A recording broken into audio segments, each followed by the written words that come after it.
ساعات بنتمنى يبقى في شخص فاهم كل تصرفاتنا ومشاعرنا وكأنه نسخة مننا، والاحتياج ده بيزيد لما بتلاقي نفسك مخنوق وتقول يا سلام لو في نسخة اتكلم معاها دلوقتي. تيجي نشوف الموضوع ده.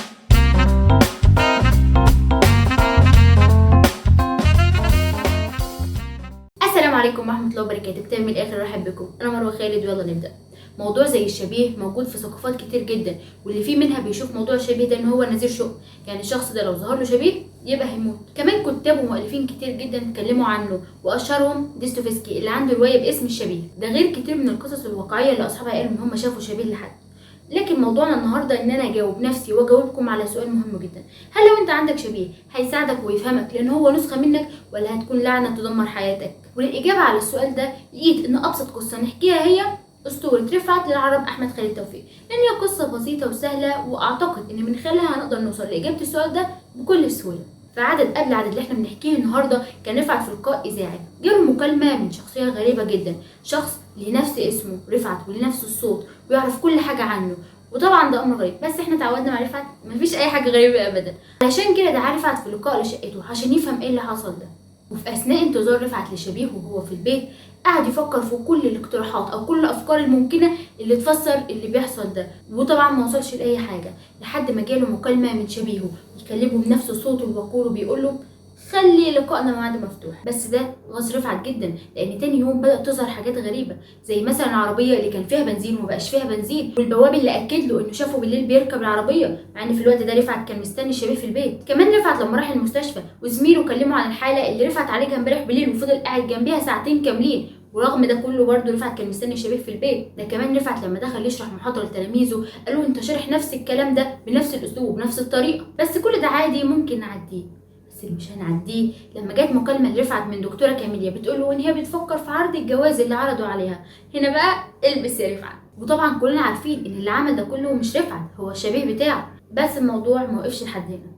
لما رفعت راح البنك عشان يسحب فلوس، الموظف قال له انت لسه ساحب امبارح 1000 جنيه. وهنا طالما الموضوع وصل في الفلوس ما تسكتش يا رفعت. ولما قرر رفعت ان هو يستشير طبيب نفسي زميله وقال له كل حاجه حصلت معاه، قال له ان احتمال كبير يكون هو اللي عمل كل الحاجات دي بنفسه، وان سبب الحاجات دي شخصيته الوحيده المنطويه.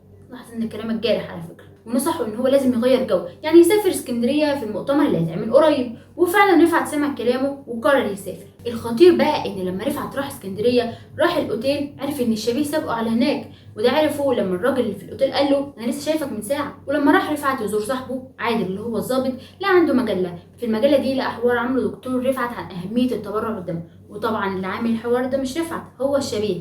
هنا رفعت ادرك حاجه مهمه جدا، ان الشبيه ده نشط عنه وبيحقق انجازات ودايما سابقه بخطوه. نركز بقى على اللي جاي من احداث، لان ده هيساعدنا ان احنا نجاوب على السؤال اللي قلناه في الاول. لان اللي حصل كالتالي: عادل عزم رفعت ان هو يتغدى معاهم في البيت، ولما راح رفعت لقى سهام اللي هي مرات عادل وفي نفس الوقت تبقى اخت هويده اللي هي كانت خطيبه رفعت الاكس يعني، لقى سهام بتعامله بطريقه وحشه جدا وبفتور، وناقص بصراحه تشتم وتطرده من البيت. فرفعت ظن انه بسبب ان هو ساب اختها، لكن الحقيقه ما كانتش كده، لان سام قالت له ان هو عدى عليها الصبح وقال لها ان هو بيحبها وعايزه تطلق من عادل علشان هو يتجوزها. وطبعا لولا ان هي خايفه على عادل اللي هيعمل جريمه كانت حكت له. وطبعا اللي احنا عرفناه من ده كله ان اللي عمل ده هو الشبيه مش رفعت. والله رفعت مظلوم. وطبعا الموضوع هنا بدأ يزداد خطورة، هو هنا بيعرضه للخطر وبيبوظ علاقته بالناس كلها. والى ان جاء اللقاء، رفعت اسماعيل هيقابل رفعت اسماعيل.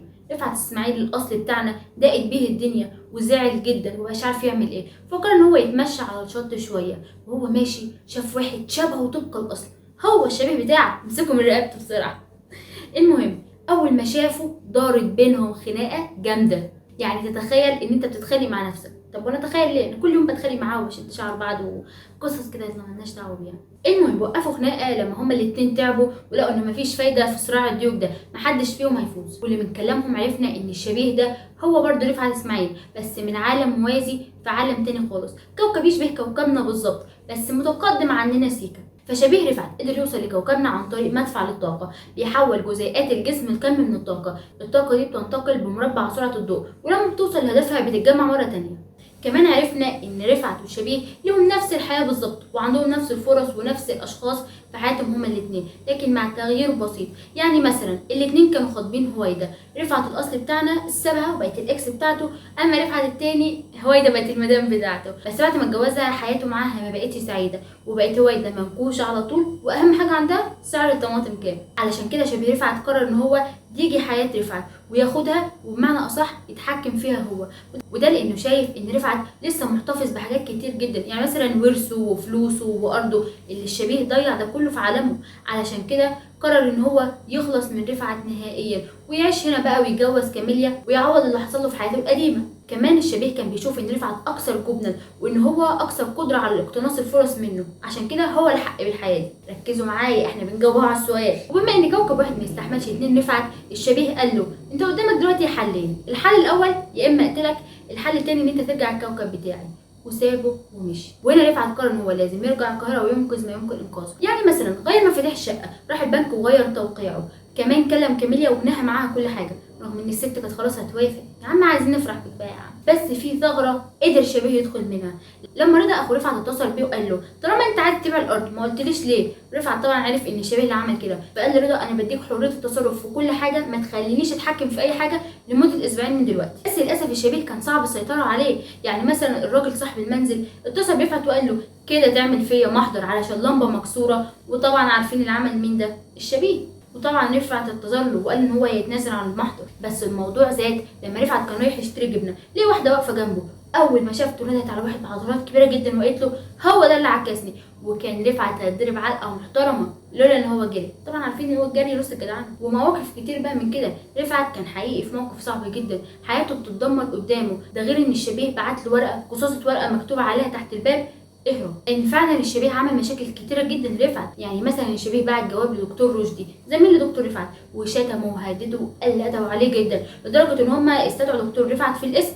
بس هو لما راح اكد ان هو ده مش خطه ومش هو اللي كاتب الكلام ده كله، وانكر. وطبعا لمقامته العلميه وان هو شخص عارفين ان هو شخص جد ومحترم صدقوه، ودكتور رشدي اتنزل عن المحضر. المهم في الوقت ده قرر رفعت انه لازم يوصل للاوتيل اللي ساكن فيه الشبيه، وبدا رفعت انه يفكر بنفس المنطق بتاع الشبيه ده، وفعلا وصل له واخد المفتاح وطلع فوق. وانتقاما منه قعد يخرب في كل حاجه حواليه، انتقام منه يعني. وكان بيفكر ان هو يقتله، لكن الشبيه في الوقت ده جه واكتشف اللي كان هيعمله رفعت، بس قال له انت اكبر من ان انت تقتلني اصلا، بس انا هقدر اعمل كده. وقال له انت اخر فرصه ليك هي الجمعه الجايه، هو ده ميعاد سفرك، لو ما سافرتش قبل الميعاد ده هقتلك. ده لان يوم الجمعه هو موعد وصول المدفع اللي هيجمع جزيئات رفعت وينقله للعالم التاني. وليله السفر بالليل زار الشبيه رفعت وكان معاه مسدس، وقعد يهدده وقعد جنبيه لحد ما الاتنين نعسوا وناموا. والتصريح الاول كان رفعت اللي هو الاصل بتاعنا، وطلع رفعت على السطح. ونركز بقى في اللي جاي عشان نفهم هو عمل ايه. اول حاجه مكان المفروض يوصل فيه المدفع جنب هواء التلفزيون، راح رفعت غير مكان هواء التلفزيون وعلم المكان بحاجه كده رماها على الارض، علشان لما يطلع الشبيه هو اللي هينتقل للعالم التاني. وفعلا ده اللي حصل، لان الشبيه لما صحي وما لقاش رفعت جنبه طلع جري على السطح، وبدا رفعت ان هو يستدرجه للمكان اللي هو معلمه بطوبه كده رماها لحد ما وقف فيها، لحد ما جه الميعاد بالظبط. وهنا المدفع بدا يسحب الشبيه، وهنا ادرك الشبيه اللي عمله رفعت. وبكده يكون رفعت تخلص من شبيهه للابد، ويبدا بقى ان هو يرجع لحياته ويصلح ما افسده الشبيه. وهنا خلصت القصه.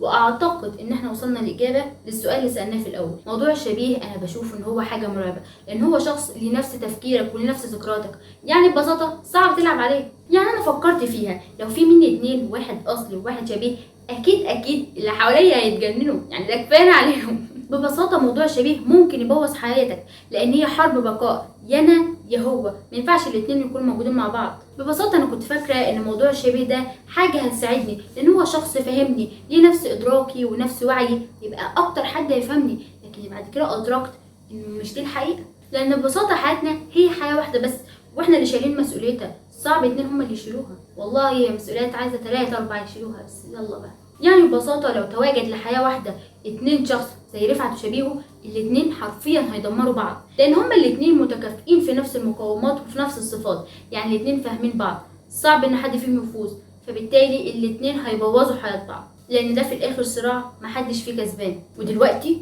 امسك نفسك كده وقول لها اوعي يبقى ليك شبيه. وهنا خلصت حلقتنا. استنوني في حلقه جديده من كتاب من الاخر. ولو عندكم اقتراحات لكتب او مواضيع عايزين نتكلم عنها قولي في الكومنت. سووا بقى لايك وشير وسبسكرايب الحاجات دي. باي.